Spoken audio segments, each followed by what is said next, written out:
هذه الشيلة مهداة من الشيخ هادي مسفر الثابتي وأولاده إلى الشيخ عوض بن نويشر المالكي وأخوه مساعد وربعهم جميع.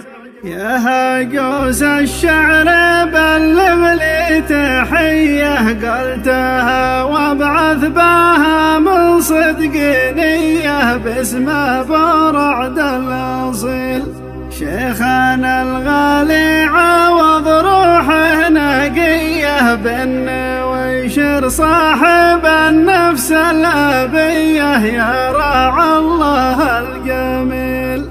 ما تدوم إلا الجماله يا محبين الأصالة عاش من طبعه نبيل في قلوب الناس له مقدار عالي.